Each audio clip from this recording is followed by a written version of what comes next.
علاقائی سطح پر سرگرم ETIM ہو یا کالعدم BLA ہو یا کالعدم مجید بریگیڈ ہو، ان تمام تنظیموں کی کوئی لگ بھگ 30 سے 32 تنظیمیں ایسی ہے جو نان اسٹیٹ ایکٹر کے طور پر افغانستان میں موجود ہے. دن بدن ان کی جسامت میں، ان کی حیت میں، ان کی کارروائیوں میں وہ اضافہ ہوتا جا رہا ہے. تو ایک تو سیکیورٹی کی یہ صورتحال ہے، دوسری جانب وہاں پہ ہارش ویدر، وہاں پہ جو مس مینجمنٹ ہے، وہاں پہ گڈ گورننس کا جو فقدان ہے، جہاں پہ عوامی حقوق کی پاسداری کا جو کنسیپٹ نہیں ہے، اس کے نتیجے میں وہاں پہ غربت مزید بڑی ہے، وہاں پہ لاقانونیت نے پروان چڑھا ہے، وہاں پہ خواتین گھروں کے اندر مقید ہے، وہاں پہ خواتین کے اسکول اور ان کے مدارس بند ہو چکے ہیں. تو یہ تمام چیزیں دنیا کے لیے تشویش کی باتیں ہیں.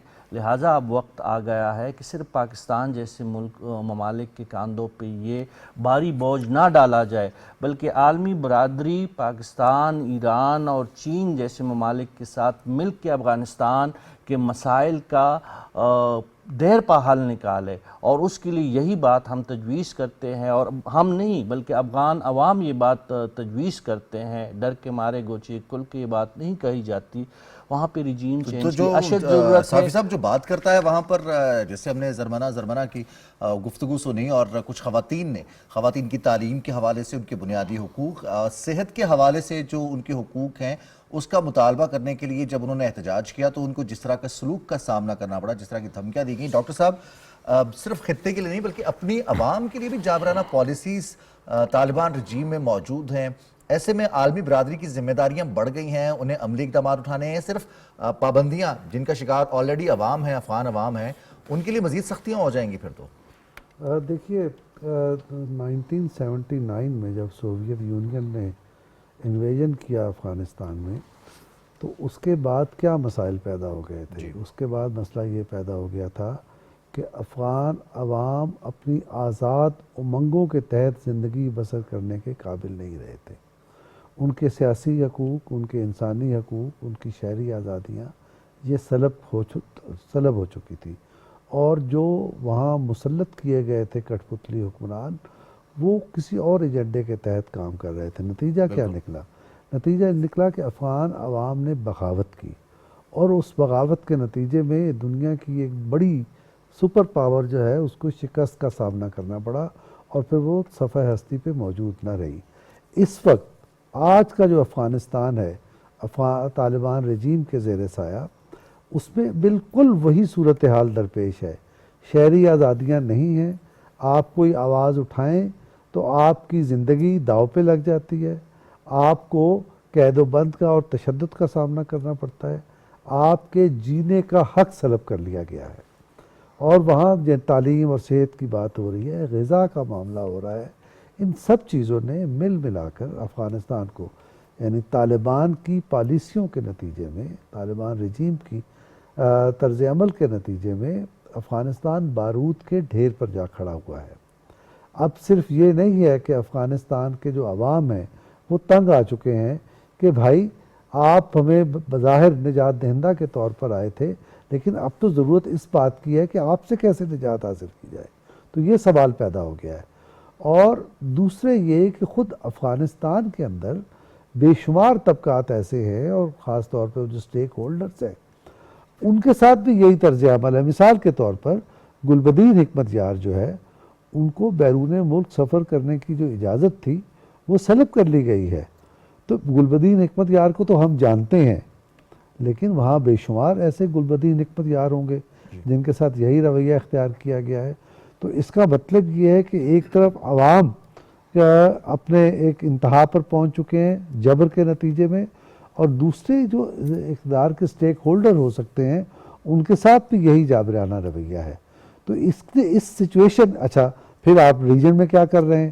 ابھی صافی صاحب نے بتایا کہ کس نے ان کو الٹیمیٹم دیا ہے کہ آئندہ یہ نہیں ہونا چاہیے. پاکستان کے ساتھ مستقل یہ رویہ ہے.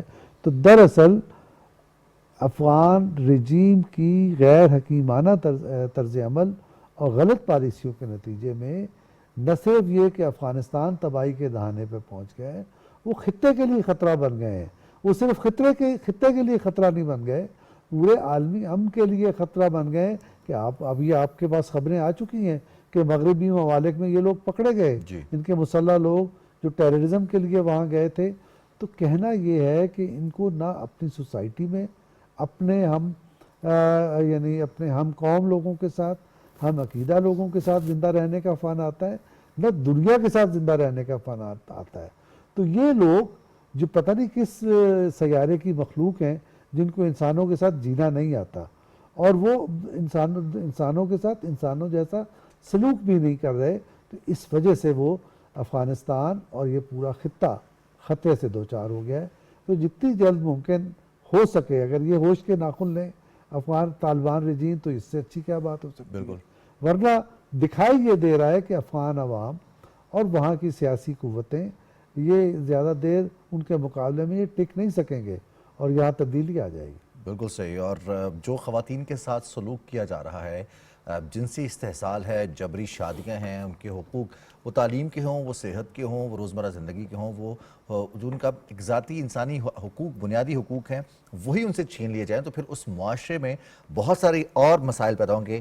شنیلا، جس طرح سے کل ہم نے بات کی تھی وہاں پر جبری گمشدگیوں کے حوالے سے، صحافیوں کے حوالے سے، افغان میڈیا واچ نے بھی اس حوالے سے جو بات کی، اور اب خواتین کے حوالے سے جن کنسرنز کا اظہار کیا جا رہا ہے، یہ تو معاشرے میں بہت گہرائی تک سرایت کر جائے گی یہ چیزیں، اور پھر جو آنے والی نسل ہوگی وہ بھی بہت زیادہ متاثر ہوگی. جیسے ڈاکٹر صاحب نے کہا کہ دنیا کے ساتھ جینے کا ڈھنگ، دنیا کے ساتھ چلنے کا ڈھنگ کیسے آئے گا پھر؟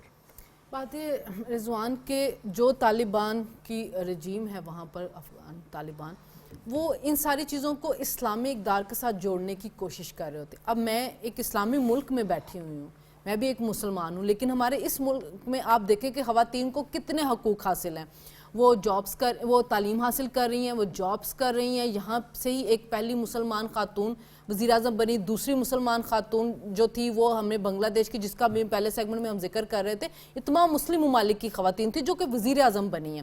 طالبان کے دور حکومت کے اندر آپ جائیں تو خواتین کے لیے ہر طرح کی چیزیں بند کر دی گئیں. وہ تعلیم حاصل نہیں کر سکتی ہیں، بس ثانوی تعلیم حاصل کی، پرائمری تک، اس سے آگے یونیورسٹیز ان کے لیے بند کر دی گئی. جبکہ اس سے پہلے دور حکومت میں خواتین یونیورسٹیز میں بھی جا رہی تھی، خواتین جابز کر رہی تھی، خواتین وہاں پہ سیاست میں بھی ایکٹیو ہو رہی تھی، خواتین میڈیا کے اندر آ رہی تھی، بینکنگ کے شعبے میں تھی، صحت کے شعبے میں تھی. یہاں تک کہ وہاں پر خواتین کو محدود طور پہ صحت کے شعبے میں بھی جانے کی اجازت نہیں دی جا رہی.